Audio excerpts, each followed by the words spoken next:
Bonjour à tous et bienvenue dans cette nouvelle vidéo. De nouveau, je vous emmène en balade avec mes chiens. Aujourd'hui, on a Sky et Star qui se promènent toujours en laisse puisqu'elle est toujours dans sa phase de récupération de son opération de la rotule. Et aujourd'hui, le sujet dont je voulais vous parler, c'était un sujet qui revient très souvent parmi mes élèves. Comment faire si mon conjoint ne suit absolument pas les mêmes conseils que moi pour éduquer le chien et en gros fait n'importe quoi avec le chien.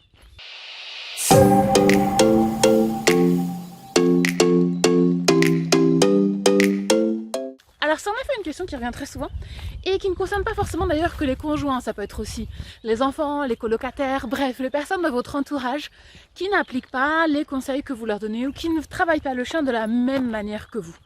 Ça peut être vraiment embêtant et ça peut même créer des tensions au sein du foyer parce que on n'est pas d'accord, on ne fait pas de la même manière et c'est vraiment dommage parce que c'est clairement pas l'objectif quand on éduque un chien de créer des problématiques entre les personnes qui vivent ensemble.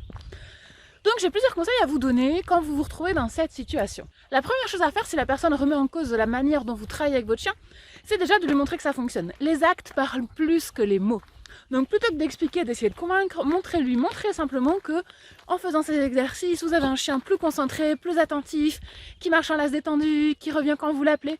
C'est vraiment la meilleure démonstration de votre manière de travailler.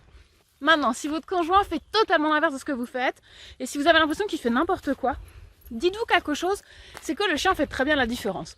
Vous avez tous déjà vécu un jour cette situation où votre chien va faire des choses avec une personne et pas avec d'autres. Par exemple, quand je vais chez mes parents, eh bien mon père a pour habitude de donner à la fin du repas un petit morceau de fromage à tous nos chiens. Donc les chiens à ce moment-là sont tous autour de la table à côté de lui en train de le regarder pour avoir leur petit bout de fromage. C'est quelque chose que moi je ne fais pas, que je ne fais absolument jamais, parce que c'est pas une habitude que j'ai, et puis voilà.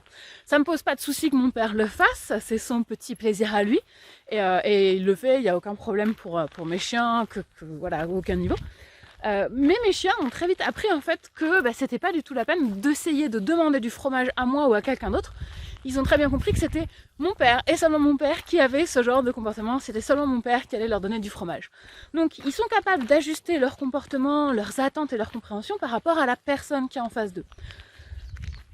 Donc oui, ça peut être frustrant si votre conjoint ne fait pas exactement comme vous, n'applique pas les mêmes règles que vous, mais votre chien peut très facilement faire la différence entre les deux et se comporter de manière différente avec lui et avec vous. Maintenant, si vraiment c'est très compliqué et si vous voyez que la personne en face elle fait un peu n'importe quoi et que ça plombe vraiment votre travail, une des solutions que vous pouvez choisir, et c'est une des solutions que moi j'avais choisi avec l'un de mes compagnons qui n'y connaissait rien en chien, qui faisait n'importe quoi avec les chiens, qui n'appliquait pas du tout ce que je lui demandais, c'est simplement de ne plus du tout lui confier les chiens. Donc c'est moi qui au quotidien gérais les chiens pour tout. Et ça m'évitait en fait des prises de tête et des problématiques par rapport à ça.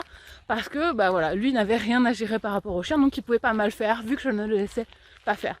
C'est une solution aussi qui est envisageable, qui est un petit peu plus extrême, mais c'est un des moyens en fait de retrouver une vie calme au quotidien. C'était donc les conseils que j'avais à vous donner si votre conjoint ou les gens de votre entourage ne veulent pas éduquer votre chien de la même manière que vous. Maintenant, si vous avez d'autres astuces, dites-moi dans les commentaires ce que vous avez mis en place parce que ça peut vraiment être intéressant de partager ça. C'est encore une fois un sujet qui revient très souvent.